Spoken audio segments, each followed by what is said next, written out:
તો સુરત શહેર પોલીસ દ્વારા છેલ્લા 4 વર્ષથી નાસ્તા ફરતા આરોપીઓને પકડવા માટે એક વિશેષ અભિયાન ચલાવવામાં આવી રહ્યું છે। શહેરમાં જૂના ગુનાહોમાં વોન્ટેડ અને લાંબા સમયથી ફરાર રહેલા આરોપીઓને શોધી કાઢી તેઓને કાયદાનો પાઠ ભણાવવા માટે, કાયદાની પકડમાં લાવવા માટે પોલીસ સતત પ્રયત્નશીલ રહે છે।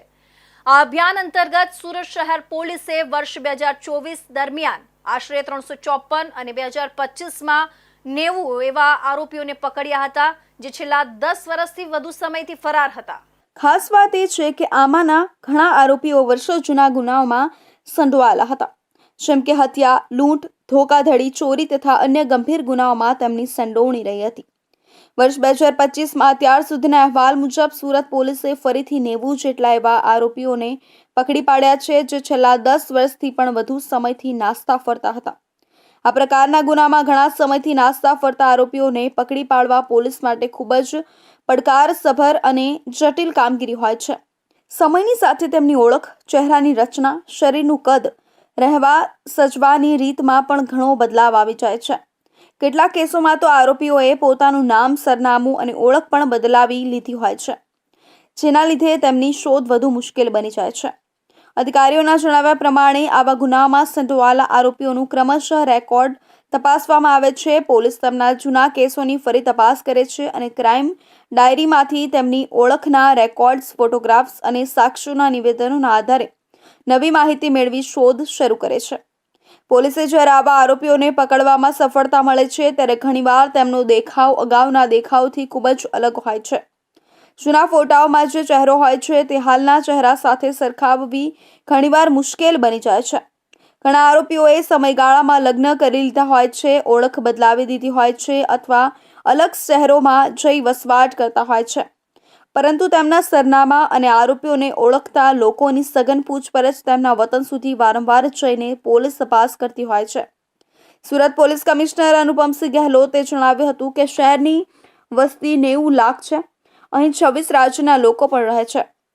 અડધી વસ્તી અન્ય રાજ્યોથી આવેલા લોકોની છે। જ્યારે અહીં ગુનો થાય છે ત્યારે ગુનાહિતો ગુનો કર્યા બાદ પોતાના વતન નાસી જતા હોય છે, જેમને શોધવા માટે પોલીસને ખૂબ જ મુશ્કેલી થાય છે, પરંતુ સુરત શહેરના અમારા કોન્સ્ટેબલથી લઈ સિનિયર અધિકારી સુધી લોકોનો અભિગમ રહે છે કે નાસ્તા ફરતા આરોપીઓ માટે સતત પ્રયત્નશીલ રહીએ।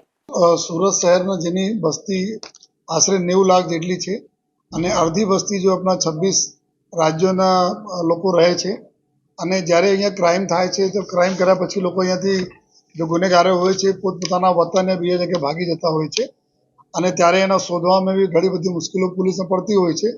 પરંતુ સુરત શહેર પોલીસના અમારા જો કોન્સ્ટેબલથી માંડી સિનિયર અધિકારીઓ તકને એક એવા હરદમ અભિગમ રહે છે કે જેટલા બી નાસ્તા ફરતા આરોપીઓ હોય છે, જો અમારા ગુનાઓ હોય છે એમાં નાસ્તા ફરે છે, એના શોધવા માટે જો સતત પ્રયાસરત રહે છે, અને એના જ પરિણામ રૂપે 2024ના વર્ષમાં કુલ 354 જેટલા એવા નાસ્તા ફરતા આરોપીઓ જો 10 વર્ષથી વધારે સમયથી નાસ્તા ફરતા હતા, ક્રાઇમ કરીને ભાગી ગયા હતા, એના પકડવામાં સફળતા મળી। અને અત્યારે જો 2025માં અત્યાર સુધી લગભગ 90 જેટલા આરોપીઓ છે, જેના 10 વર્ષથી ઉપરવાળાને અમે લોકો પકડીને લઈ આવ્યા છીએ। તેમણે જણાવ્યું હતું કે વર્ષ 2024માં કુલ 354 જેટલા એવા નાસ્તા ફરતા આરોપીઓની ધરપકડ કરવામાં આવી, જે છેલ્લા 10 વર્ષથી પણ વધુ સમયથી ગુનો આચરી ફરાર હતા। જ્યારે વર્ષ 2025ની વાત કરવામાં આવે તો 90 જેટલા આરોપીઓ જો 10 વર્ષથી ઉપર સમયથી ફરાર હતા, તેમની ધરપકડ કરવામાં આવી છે। આવા આરોપીઓની ધરપકડ કરવા માટે અમે લાલ સહીથી રજિસ્ટરમાં નામ લખીએ છીએ। આ નાસ્તા ફરતા લોકોની યાદી બનાવવામાં આવે છે। આરોપીઓની ધરપકડ કરવા માટે દર વખતે અમે રિવ્યૂ પણ કરતા હોઈએ છીએ। બ્રાન્ચની ટીમો એક તરફ રિવ્યૂ કરે છે, ત્યારે બીજી તરફ દરેક પોલીસ સ્ટેશનમાં પણ આ અંગે રિવ્યૂ કરવામાં આવે છે।